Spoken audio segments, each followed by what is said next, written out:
Good afternoon, everyone. Hope everybody's doing well today. Staying cool. You know there's a heat warning out today, so please check on your neighbors again. Be sure they're all right over the weekend. If you need additional help, call Cool Down. They can help with energy bills, electric bills, and if you have someone who's over 65 or disabled, they can help with air conditioners. So just important to continue to check on people, especially through the weekend, so that they don't overheat.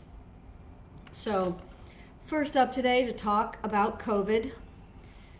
So I think you all know that the numbers have continued to rise in terms of number of cases for COVID. Yesterday in the city of St. Louis, we had 98 new cases reported.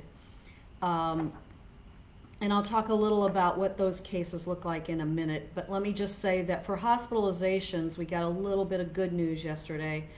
Hospitalizations were down in the region, this is regional, to 235 people hospitalized, 51 in ICU, 31 on ventilators, and 40 people were admitted to the hospital 2 days ago. The average for the last 7 days in terms of the number of people newly admitted to the hospital is 38.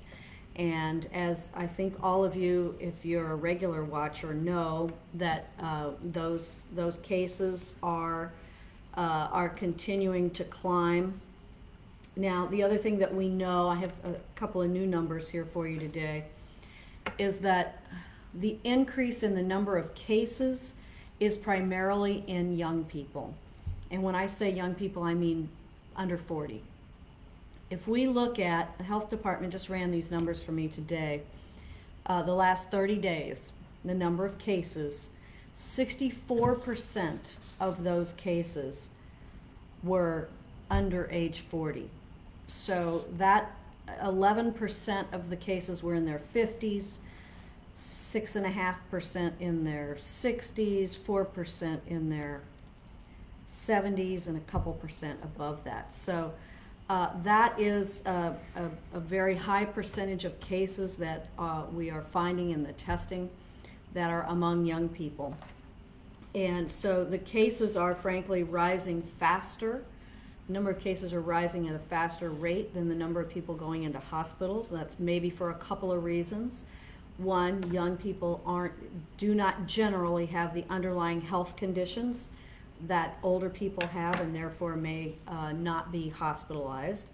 And then secondly, the young people who are getting those positive results are just in better health.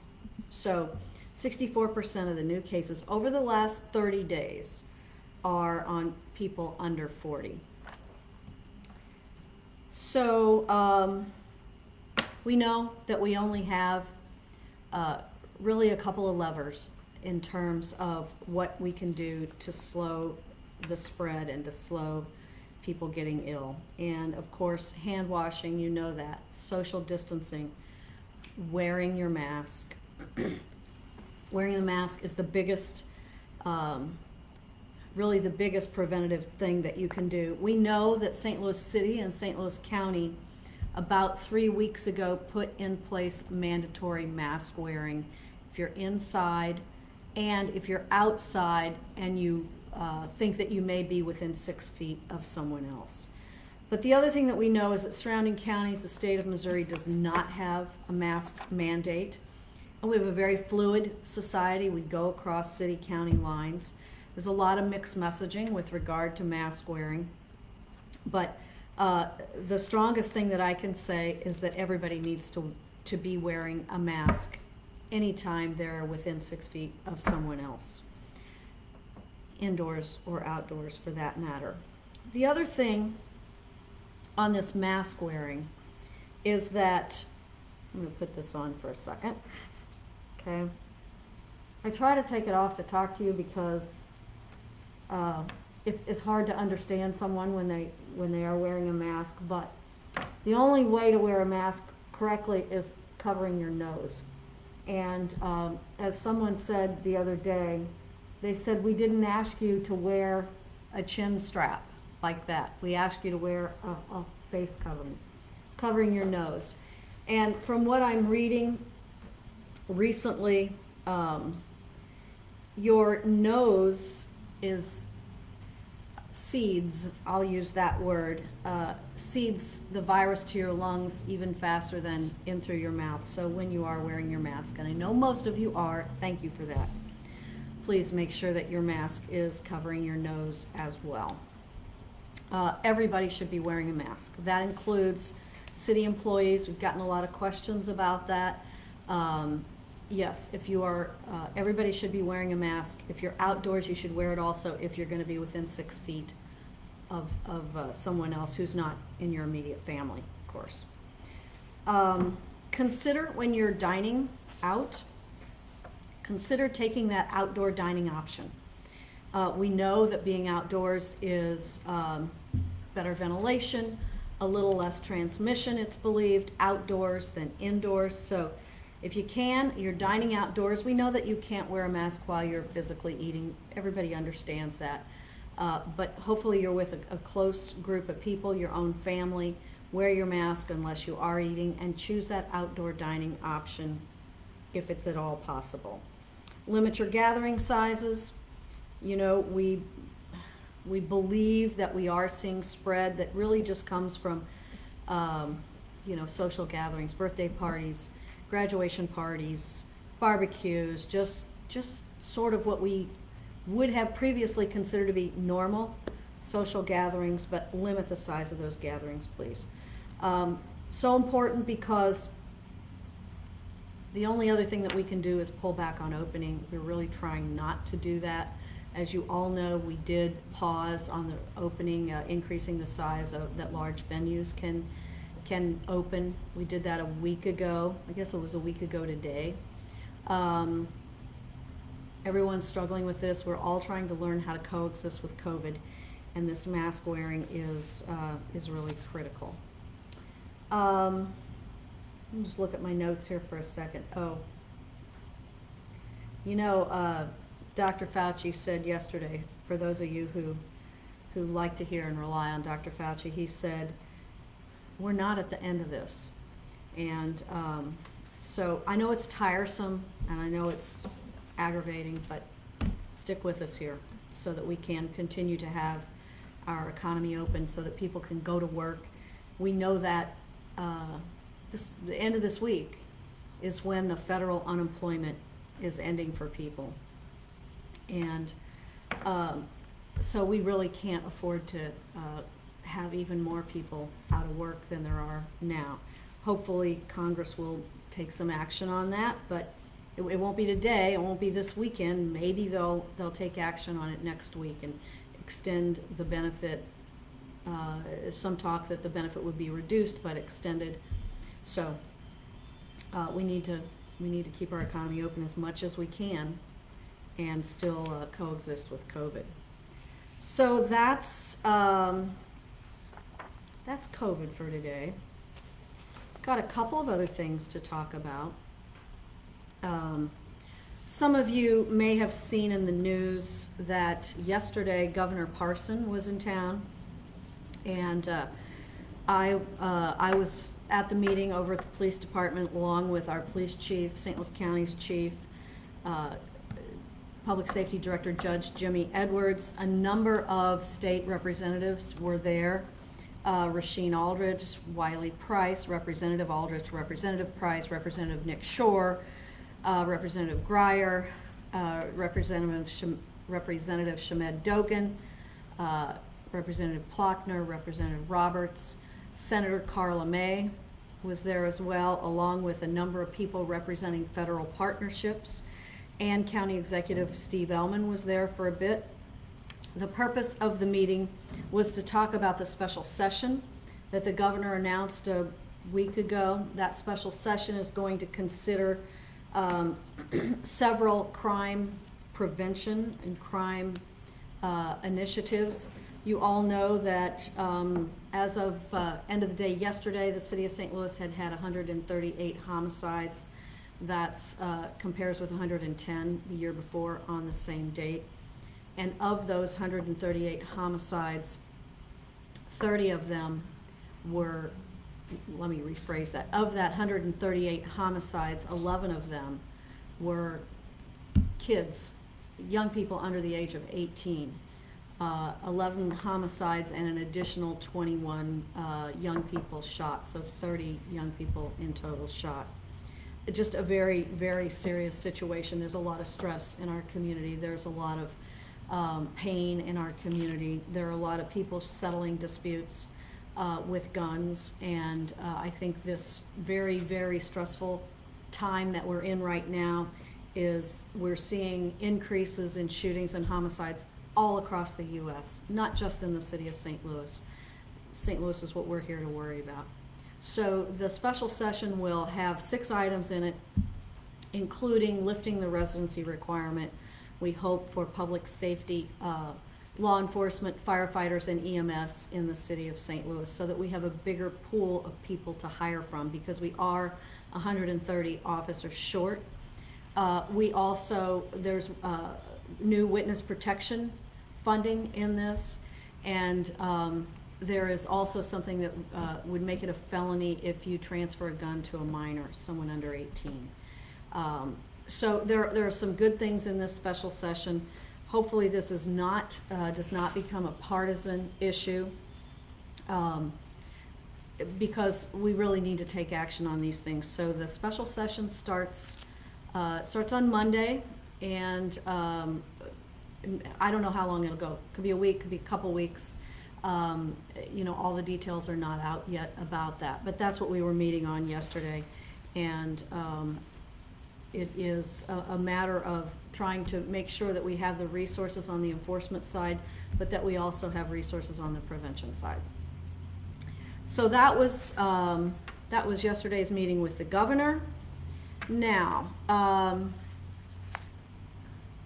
I mentioned this, next subject, I mentioned this also on Wednesday. A little more information is out there now. The City of St. Louis Municipal Court is now online, available for online. It's a virtual court alternative. It was really developed in response to COVID-19, but it's of course something that we're going to continue to do. It is available to anybody who's got, whether it be a speeding ticket or whatever kind of ticket that you have that you want to go to court on. You can sign on, get an online session. There's a form that's very easy to find on our website. Covers all traffic citations, any metro fare citations, earnings tax cases, property maintenance, and housing code violations. All kinds of municipal violations that people may need to work through can now be done online. You can also pay your fine online. So I think that's a good thing to come out of this. Now, last subject before I take questions. I don't know, do you all know what today is? Opening day for the Cardinals. The 129th season. Home opener tonight at 7:15 against the Pittsburgh Pirates. This is a 60-game season. It's no one in the stands. You know that. This year's going to be different. The season's going to be like no other season, but St. Louis fans are like no other fans either. And so tonight, 7:15, let's play some baseball here in St. Louis. Go Cardinals. Hope you all enjoy it, watching from your living room couch or somewhere where you're socially distanced. So anyway, go Cards. Questions? Okay, we have quite a few questions, Mayor, on COVID-19 related issues. Christopher is watching and is asking about whether you were part of the phone call that Dr. Deborah Birx had at the White House this week that listed St. Louis as one of 11 American cities that should consider taking more aggressive measures, and what your sort of response is to that proposal. So Christopher, I was not part of that phone call. In fact, I learned about it, I think, on social media, on my phone or something. So no one in the city was part of that. We were We were somewhat surprised to be listed there because there certainly are other areas of the country that are having much faster escalation. However, that being said, as you know, if you're a regular viewer of our Live with Lidas, we watch these numbers every single day. We graph the numbers every day. We've pulled back on some things, and we are trying to get compliance, mask compliance, which we think is the biggest lever. If we could get 90% of the people wearing masks 90% of the time, the epidemiologists and the doctors believe we could see a downturn in this. So no, I wasn't part of the call. I had no idea that we would be mentioned, but nevertheless, we're watching the numbers. A couple of folks asking in general about compliance of the requirements that are required of businesses and the mask mandate, and who's responsible for monitoring compliance, how that's happening, and whether the city's going to consider fines. So the, we're all responsible for that. Businesses are responsible. They know that mask wearing is mandatory in the city of St. Louis and in St. Louis County. As you probably know, we have been visiting businesses. We get reports regularly of businesses that are not complying. Both their employees, I'm assuming this is an inside, but both their employees and their customers have to be wearing masks unless the customers are eating or drinking. And even then, they have to be sitting at a table and socially distanced from one another. So as you probably know, we issued a number of letters early this week, on Monday afternoon, I believe it was, for some large businesses, primarily, I'll call them nightclubs, that did not seem to be in compliance last weekend. So all of those businesses have been contacted. That letter has been delivered to them. At this time, we have not closed any of those businesses, but we do have the ability to do that. That is not our point. Our point is to get people into compliance. So that's where we stand on that, and we need compliance from every individual, and we need compliance from every business. Kevin is watching, Mayor. Kevin's question has to do with going back to school in August and what your thoughts are on returning in school. And we have a couple of similar questions about what role the city is playing in helping districts develop their reopening guidance. So, Kevin, this I think is one of the toughest questions facing us, all of us, school districts and parents in particular. And that is, should kids go back to in-class school? Should they do 100% virtual, or should there be some partially in-class, partially virtual? And everybody knows that kids need to continue their education. And we also know that we've got to worry about, if kids don't go back to school, well, what will they be doing? Will they be home on their computer doing their virtual classes? What will parents be doing? Child care is an issue for all of this. And so the school districts are, and you've seen this, St. Louis Public Schools announced on Monday, I think it was just earlier this week, they announced that they would have sort of a 3-option program. One would be in school, one would be virtual school only, and one would be a combination with smaller class sizes. A couple of days in class and a few days out of class, with regular check-ins via the internet, with their teachers, with help via the internet. So this is one of those things. Here we are on the 24th of July. On the 30th of July, which that's the middle of next week, St. Louis Public Schools said that the option would be available for parents to choose. Very, very tough situation. You're seeing differences throughout St. Louis County and differences throughout the various school districts, and I think that just goes to show how hard this is. Everybody wants to do what's the safest for kids, for teachers, for other employees who work in the schools, and also get education to our kids and keep our kids safe, not just from COVID, but safe, in safe environments and in constructive environments. So we have calls literally sometimes daily with school districts. Dr. Will Pinkney is the Director of Children, Youth, and Families in my office, and he and Dr. Eccles are on calls all the time with St. Louis Public School, with charter schools, with independent schools, with parochial schools, and everyone is struggling to come to the right answer. A couple of questions around another stay-at-home order, another quarantine. Do you think that that is the answer to bring the numbers back down? Maybe. But at this point, I don't think so. We're seeing increases in the hospitalization numbers, but not at the same rate as we're seeing cases. We're going to continue to watch all of that. Another stay-at-home order would be a very severe step to take, and I think we would take some interim steps before we took that step. Just very, very difficult. One, the steps that you take, you have to be sure that people will do it, that they'll go along with it. And the people of St. Louis, the first time when we had an 8-week stay-at-home order, and it was long and it was difficult, it did help bring the numbers down. It did decimate many, many families and many workers.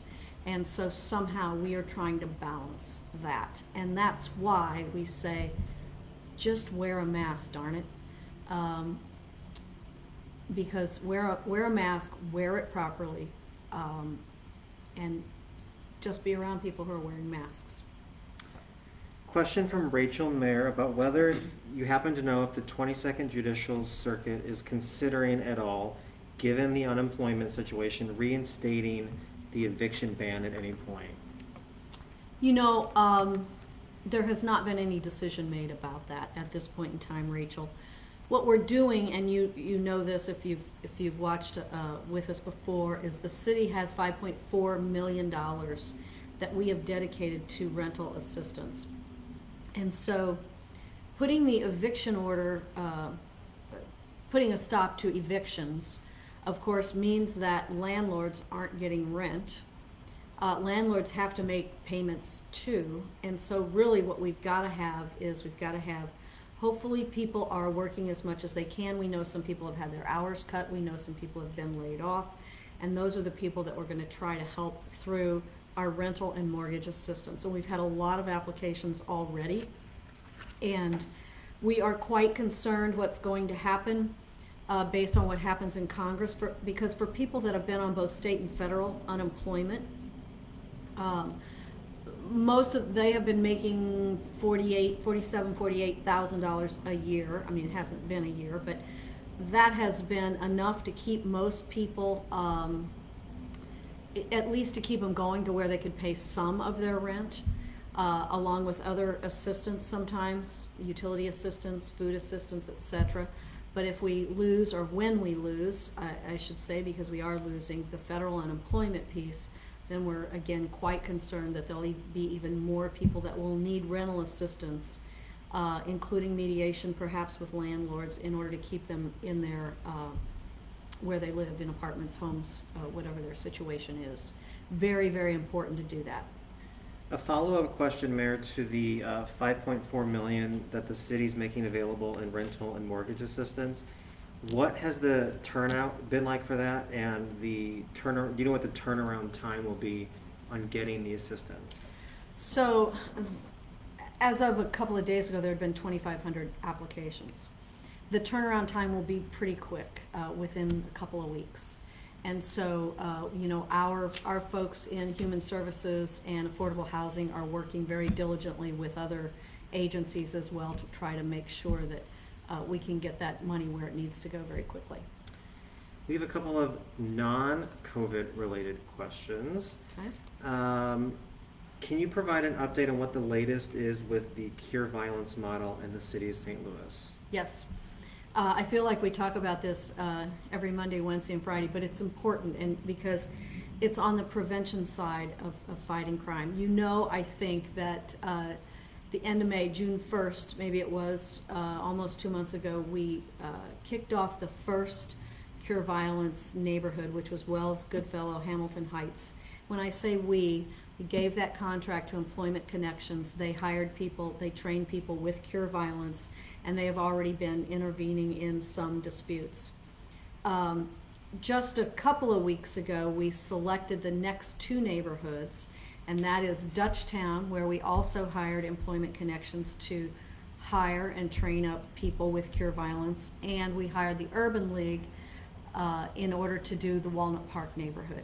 The second 2 neighborhoods, Dutchtown and Walnut Park, are in the process now of hiring, getting trained, that sort of thing. So we should have 3 neighborhoods running here with Cure Violence in the neighborhoods in the not too distant future. Okay, a few more COVID questions, Mayor, before we're out of time today. Some asking for clarification on what the current restrictions are for group gatherings, like for events or a barbecue or a graduation party, and what the city's current restrictions say about those. So what we're encouraging you is to have as small a group as possible. But there's actually not a group limit right now on having people over to your house or a barbecue, that sort of thing.